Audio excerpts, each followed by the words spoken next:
Solo saaxiibayaal mar kale muuqaalkeena maantay wuxuu ku saabsan yahay safar from UK to Germany. Muuqaalkan wuxuu xambaarsan yahay macluumaad kasta oo ku saabsan safarkaas. Haddii aad UK joogtid ama Europe oo lacala laga yaabo inaad safar u baahatid adoo isticmaalaya diyaarad, waxaan aaminsanahay muuqaalkan macluumaad ku jira inay wax badan kuu tiri karo. Haddaba intaan muuqaalka u sii gudbin, waxaan kaa codsanayaa haddii aad nagu cusub tahay inaad subscribe tirada, sidoo kale muuqaalkan like asaartis si uu meel dheer u gaaro. Wixii hore subaxa waxaan ka baxaynaa London, waxaan ku soconaa magaalo ku taala Jarmalka.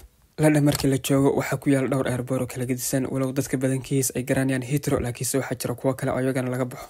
Midka hadda socon waxa la yiraahdaa Stansted, waxaan soo qaadanaa 2 tareen. Hadda waxaan rabnaa inaan qaadano tareenkii toos u aadi lahaa airportka. Waana kan hadda u jeedaan muuqaalka dhex arkaysan. Hadda waxaan ku jirnaa gudihiisa, wuxuu ku jahaysan dhanka airportka. Shaashada diyaarta hadda arki kartaan waxaa ku taala Service to Stansted Airport. wuxuuna la socdo ugu dambeyntii wuxuuna keenay airportkii aan rabnay inaan ka baxno. Markaa ka soo degnay tareenkii waxay noqotay inaan gudaha airportka u sii gudubno. intaan gudaha airportka aan gelin waxaa la kulnay dadka jaakadaha gududan wax ka hubinaya tigidhka tareen ku soo raacday, sidoo kale tigidhkiina waa kala haraya. Tigidhkan ka hadlaya waa midka tareenka, ma aha kii diyaaradda. airport gudihiisa marka u soo gashid waa Stansted, waxaa ku arkaysaa qaybahan oo kale. Hadda waxaa u jeedaa FED oo kale, qayb kasta wuxuu taagan tahay service gaar ah. tusaale hadda markaan ugu imaanno kala caqabad baa waxay naga haystay dhanka tigidhka. marka qolyo staff kamid oo airportka baan weydiinay caqabadeeda meesha lagu xallin karo, kadibna waxay noo sheegeen qaybta F oo kale inaan aadno meeshaas aadnay, kadibna hawsheeda halkaas lagu xalliyay. intaa kadib waxay noqotay inaan boarding baskayga soo qaadano, kadibna wax weeye aan soo gudubno. hadda waxaan ku soconaa qaybtii baaritaanka. qaybta baaritaanka markii la joogo adigana waa lagu baarayaa, boorsooyinkaagan waa lagu baarayaa. kadibna waa ka soo gudubnay, waxaan u soconaa hadda meesha aan ka heli lahayn geedka aan ka baxino ama geedka diyaaradda aan ka gelino. ugu dambeyntii waa soo gaarnay, dhammaan dadku dhan halkaan isugu yimaadaan. qof kasta oo falaad sugayana waxay noqotay meeshaan inuu sii fariisto. shaashadaas u jeedaan waxay kaa saacidaysaa inaad la socotid macluumaad ku saabsan falaadkaaga ama diyaaraddaada iyo albaabka diyaaradda goorta la furayo iyo goorta la xiray intaba. muuqaalka intaan u gudbin qaybihiisa kale waxaan jeclaystay inaan idinla wadaago bangi aan isticmaalo. magaciisa waxaa la yiraahdaa Wise. waa bangi kuu suurtagelinaya adoo hal meel joogo inuu meelo kale ama wadamo kale akoonna bangi kaa siiyo. hadda saa arki kartaan waxaan leeyahay akoon bangi cusub waxaa iga siisaa Canada, isla markiina waa ii sameynayaa ama way apply gareynayaa akoon Canadian ah. hadda u jeedaan automatically waxaan hore ka helay akoon Canadian ah.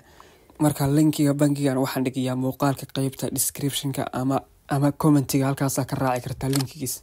hadda muuqaalkan ku soo laabano. ugu dambeyntii geedka diyaaradda waa la furay, waxay noqotay dhankii geedka diyaaradda inaan soo aadno.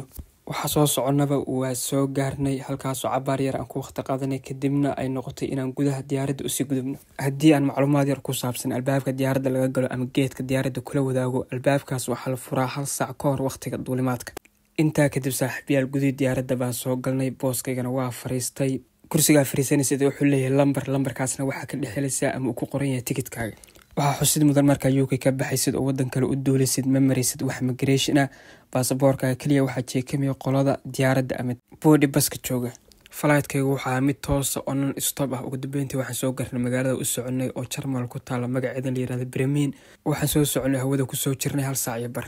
markaa kadib gudaha airportkan soo galnay, waxaa toos soo aadnay qaybta migrationka, halkaas oo baasaboorkayga lagu jeekamay, internet lagu dhuftay, kadibna waa kasii gudubnay. waxay isheedu sii qabatay qaybaha kale airportka. aad iyo aad buu u koobnaa, airport weyn ma ahayn, airport iska gobol buu ahaa. waxaan soo xasustay airportradii gobolada Soomaaliya, laakiin runtii aad iyo aad buu uga casrisanaa. intaa kadib waxay noqotay xaafadda aan ku soconay inaan aadno.